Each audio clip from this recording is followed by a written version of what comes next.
Hello everyone, welcome to Eurostar Committee Podcast. We are at the Eurostar 2025 at Edinburgh, and I'm very, very lucky to have Michael Bolton with me as the speaker for today. So would you like to tell our audience something about you? Maybe we have some people who are new to Eurostar, new to QA. You are a very famous person, but I will leave you to introduce yourself to them.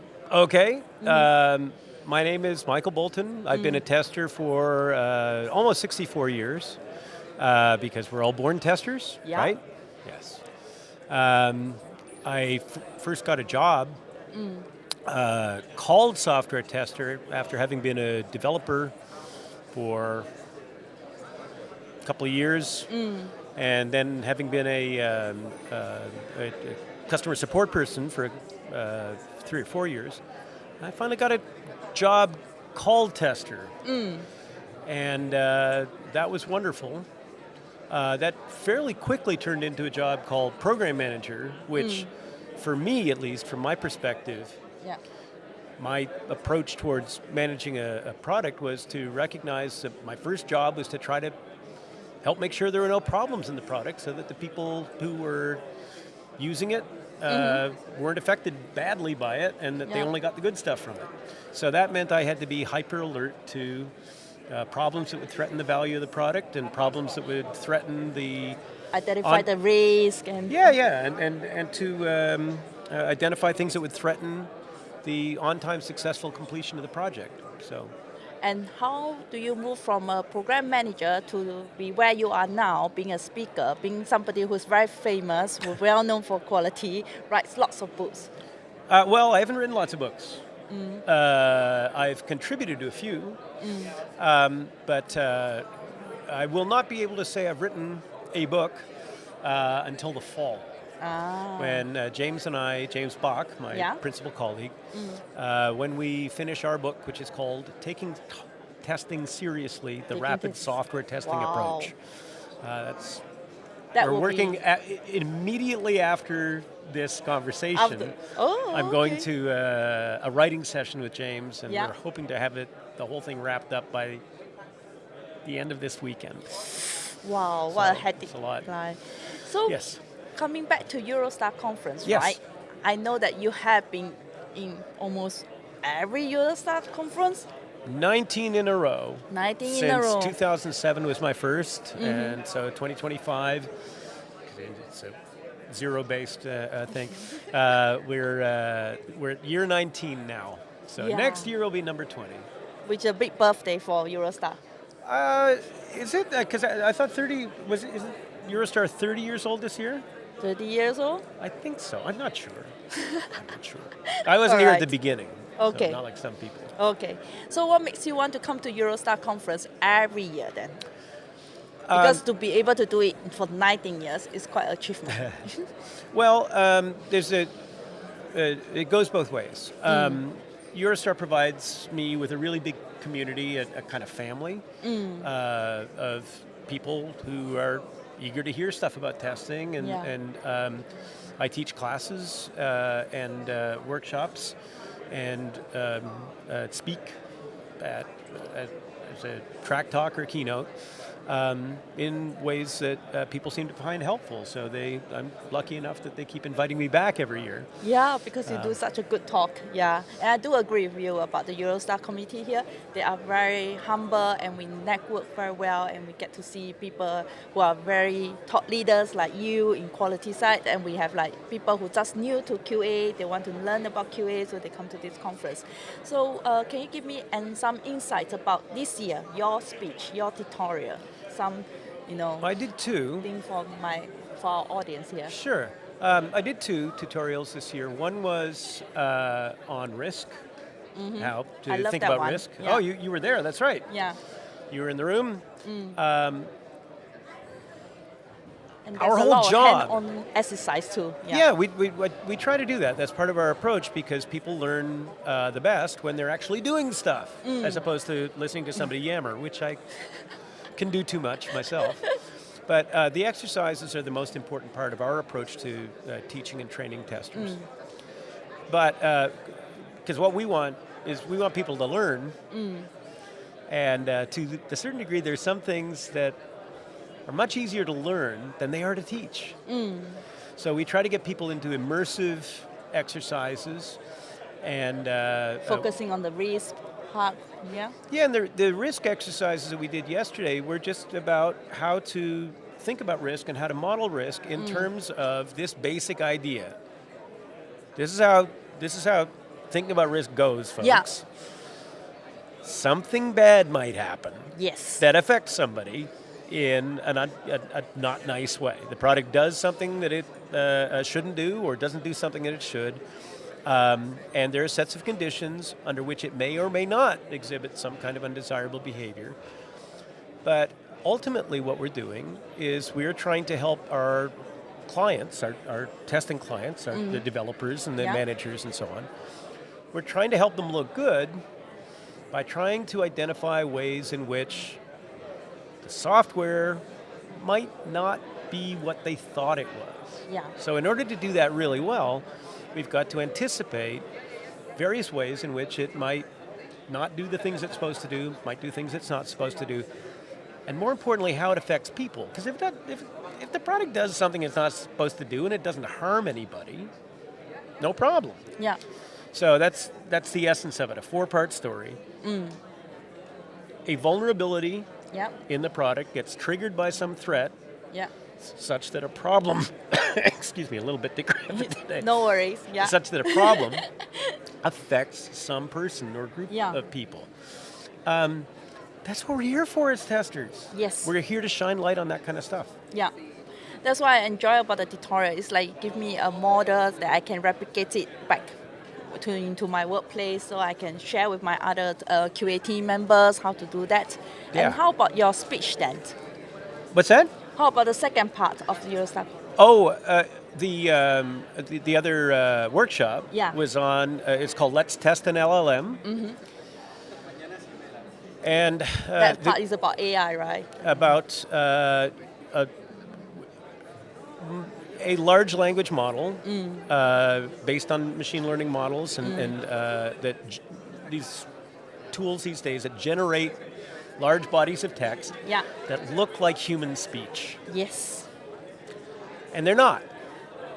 And one of the things that we have to be constantly on guard for is the difference between what looks good and what is good, because those are key differences. The general theme of the workshop was, what we're looking at is magic boxes. Yep. A magic box is something we define as something whose behavior is neither controlled nor understood nor can otherwise be considered safe. Yeah. That's the essence of what a magic box is. All right. Which leads us to the first heuristic of magic boxes, which is, if something is very important, don't rely on magic to get it. Okay. That's the first heuristic. Second heuristic is, if something matters very much, Yes. and there's no other way to get it, you might as well try magic. Okay. But that leads to the third heuristic, which is, if something matters very much, and you're trying to use magic to get it, Yeah. there's a question that you can't ignore. And that question is, did it do a good job? Yeah. And what I'm seeing in a lot of places is, you've heard of vibe coding. Yeah.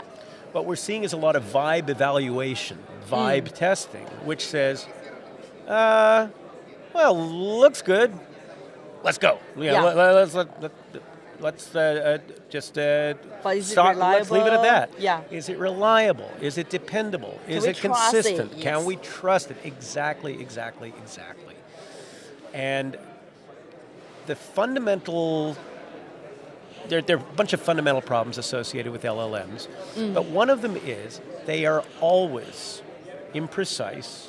They're always inaccurate to some degree. They are always generating something new. Every time we issue a prompt, notice you never get exactly the same result.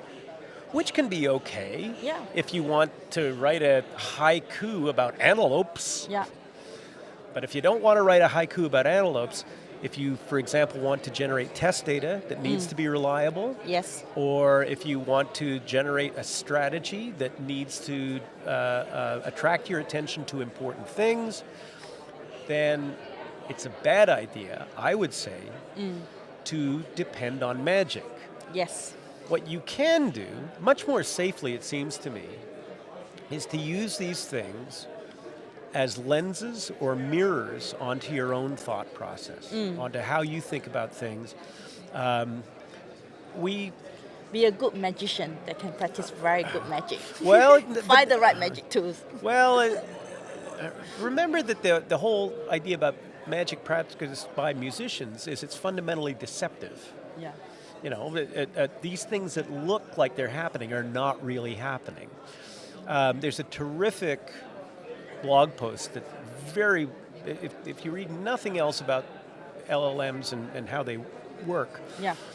they work in exactly the same way that a cold reader, cold readers, tarot card readers and palm readers and psychics and those kinds of people, those things work because of the investment that the subject, the client, puts in the tarot card reader and what the tarot card reader is saying. Yeah. What happens with LLMs a lot of the time? Give them the data to train, right? Well, they've got, you ask them for something and they tell you something. Maybe you like it, maybe you don't like it. Maybe the tarot card reader puts down the Hanged Man. Three cards of the Hanged Man. I don't know how tarot cards are actually, decks of tarot cards are arranged, but you put down the three, I don't want that. Yeah.